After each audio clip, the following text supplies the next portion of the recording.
This is the finale of the finales, guys. It was yesterday that I was sitting here and I was going to hack away at this bed behind me. The tomatoes and the pole beans and the beets were all going to come out, and all that's harvested and removed for composting. And today I've put on my fancy shirt and I'm ready to plant garlic with you. And this will be the end of the whole backyard abundance project. I've got a container of hardneck garlic and I've got a container of softneck garlic, and I've busted up into cloves and I've prepped the bed. So I'm just going to reorient the camera so it's looking down the rows, and we're going to talk a little bit about this. It's been almost to the day 5 months since we first planted this whole garden, so around 150 days. We've got our winter beds rocking, and our winter herbs, things like chard and kale and cabbage, are still doing great, and they will. And this will be our garlic bed, and we're going to wrap it up and sign it off. So let's talk garlic before we say goodbye. Okay, so this is the prepped bed. You can see behind me the winter bed with the row cover we talked about, and this until yesterday was pole beans here. This was tomatoes and beets. The sacks on this side and the sacks on this side are the actual ones that have been through the entire growing season of 150 days. And what I did is removed all the stems and stalks above the soil, and I brought in some cardboard and coffee sacks to put down the center because I'm trying to protect the soil as much as possible. I'm going to show you a little trick here that's really cool. See this massive piece of cardboard? A few moments ago it was a huge sheet of cardboard, and all I've done is let it sit out in the rain. And when it sits out in the rain and becomes pliable, you can bend it into any shape or any row cover thickness you want.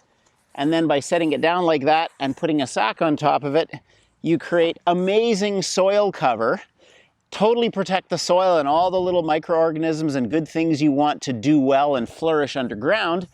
And you only expose the very smallest amount of soil that's going to be needed for your sprouts of new plants or seeds to get going. So we're trying to reduce as little exposure of soil as possible.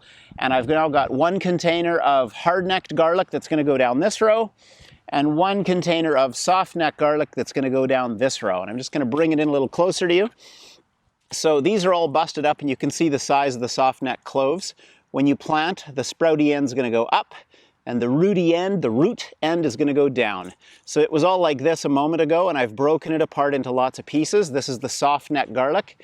And when I break up soft neck garlic, my experience with my stuff is I get about 10 to 13 cloves out of one head. So if you want 100 cloves to plant, you usually need about 10 heads of garlic. I don't get quite as many cloves out of a hardneck head. A hardneck head for me usually has 8 or 9 cloves, but they are gigantic. Look at the size of them. So beautiful. This is a reddish purplish variety, Russian red, of hardneck garlic. So I'm getting about 8 or 9 cloves out of the hardneck. So I've broken this up, and when we plant, we're going to put it down both sides of the drip line. And for the most part in my growing season, it's going to be moist or wet all fall, all winter, and into the spring. It'll be 7 to 8 months until I harvest the garlic here. And in that time, I may not even have to water it or turn on the drippers at all. But this way it gives me a relatively straight line. And if I do need water, I can just turn on the drippers in spring when things are a bit dry. So that's where we are for the garlic. We've prepped the soil. We've got as much of it covered as possible, and we're ready to put it in. Now, I just want to give you one other thought regarding garlic. When you're harvesting it, come the good time of season, usually for me it's May, June, maybe July. I get many different size heads of garlic. The littlest heads, I separate them all into 3 different categories or sizes: small, medium, and large. My largest are for planting, because you always want to save your best seed for planting. My medium-sized ones I sell, and my smallest ones I keep for ourselves. And even our smallest heads are still bigger than a golf ball. They're a nice, good size. And so smalls for me, mediums to sell, larges to plant. And you might want to, if you're not planning to sell anything, just grow for yourself to enjoy for yourself, just divide it into 2 categories. Your biggest ones you're going to plant, and everything else you're going to eat. You just got to figure out how much garlic you need over the course of a year between fresh out of the garden and stored over the winter. So let's get down to planting. I'm going to lower the camera angle a little bit and we'll get right into the soil here. Now I've just finished planting the side here with the soft neck. Now I'm going to do the hard neck. And remember, this is a 4-meter bed. Wow, look at this worm that just came up to say hello. This is a 4-meter long bed, and in that bed I just got 58 cloves planted. So that'll be 58 heads of garlic coming up. And I'm just going to show you what I do. This isn't a perfectly straight line, but I'm not going to let the line define where I go exactly. So you can see where I am. All I'm doing is taking the end that's going to have the root to the bottom, the end that's going to have a sprout to go to the top, and I'm planting them pretending and knowing that they're going to become the size of large golf balls, small baseballs. So I'm trying to create enough space for basically a fist, a decent sized fist to go between the cloves, so that as the cloves size up to become heads, they're going to have enough room to become adults. I want to get them their full depth into the soil so that they have lots of room to grow and they'll be nicely covered up in the coldness of the winter when things start to freeze. So I'm pressing them right into the soil. So I've already got 2, 4, 6, 8, 10, 12 cloves planted just like that. So I'm just going to cruise along here and do this while the camera runs, and you can see what happens. It doesn't have to be a perfectly straight line.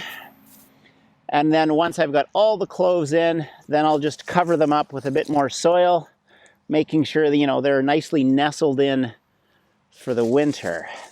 It's really simple, isn't it, planting garlic? Like, this is going to take me, because I did the prep before I turned on the camera, this is going to take me less than 10 minutes to plant over 100 head of garlic. It doesn't take much to go and say to your friends, hey, I just planted 100 head of garlic today. They're like, oh my goodness. That means that for your family, you'd have 2 heads of garlic every week of the year with 100 heads. So that might be enough to keep your family in garlic for the whole season, and you can plant it in 2 rows in a 4-meter bed. I'll give you another reason for why I'm doing 2 varieties, the soft neck and the hard neck. There's always a chance when you're growing anything, and you've probably already learned this, that not everything will succeed to the same degree. So why not just increase your odds of success by finding 2 great strains of seed, in this case a hard neck and a soft neck variety, and planting both? Your chances of success, I think, will be improved. It's basically a risk management decision that you're making to grow 2 varieties. Ooh, that one I put in upside down. Got to turn you around, baby. And these heads are so big that it's incredibly easy to get kids to help out, just pushing heads of garlic into the ground like this. We're just going to finish up here. We're almost done. I'm like getting turned around on that one. And then we're going to count how many we have. This is quite exciting because it takes so little time to have this amazing promise. I've never had garlic fail. Sometimes it'll get rust as it comes close to ripening time. That doesn't usually destroy the harvest in any way. Always remember, as per some of my other sustainable Stace videos, that you can harvest scapes before it's time to harvest the cloves, and that'll give you something like a garlic flavored green onion to enjoy in like late spring, early summer. Okay, we're down to our last 2 cloves right here at this end, and I'm going to count quickly what we have. 2, 4, 6, 8, 10, 12, 14, 16, 18, 20, 22, 24, 26, 28, 30, 32, 4, 6, 8, 40, 42, 44, 46, 48, 50, 52, 54, 56, 58, 60, 62. 62, and I got 58 there. So 120 cloves of garlic, which will be 120 heads of garlic. Hip, hip, hooray. That's it. I just tucked in the garlic, covered up the tops of the tips of the cloves so that they're ready to grow and get going before the winter hits. It was about a year ago I thought of this idea of backyard abundance, and it's been about 8 months pulling it all together with the videos that I've shared with you through this whole process. Hundreds of little video clips, probably about 400 of them, to pull together all the steps and stages, from deciding where you're going to get this 2 parking spaces worth of area, determining your exposure to the sun, getting a pest-proof exterior or perimeter to keep out deers and other things that could prey upon your garden. We've built the raised garden beds, 3 different varieties for 3 different budgets. We've done lasagna layer soil. We set up the drip irrigation into all the beds, and we took about 30 different types of veg and herbs, and we laid them all out with a thoughtful plan in orientation to the sun and synergistic relationships. We decided which would be seeds, and which would be starts, and we planted them all out. And then every 10 days or so, we've done updates up to about the day 120 point, and backyard abundance really has been abundant. And here we are. It's the end of a growing season. We've put our garlic in, and that's a wrap. It's been such a joy to have you along for the journey. I've always had big gardens up until now. This micro garden has been mind-blowing in every best possible way I can imagine, because I've learned so much potential can be experienced in such a little space. I hope that you have incredible success just like I've had in this, and I wish you every blessing that's hopeful, helpful, and healthy for the future. Welcome to the finish line of backyard abundance. You did it! Well done. Imagine all the things you've learned when you look back over the last few months. The 14 different chapters we covered and the different bonus celebration material we covered with the every 10-day check-ins. Think of all the things you've learned and all the things you've accomplished. And if you've been in your kitchen like I've been in my kitchen, you've been enjoying a lot of incredible rewards from reaping what you've sown. Well done. Thank you very much for taking me along on the journey. I really appreciate getting to be part of it.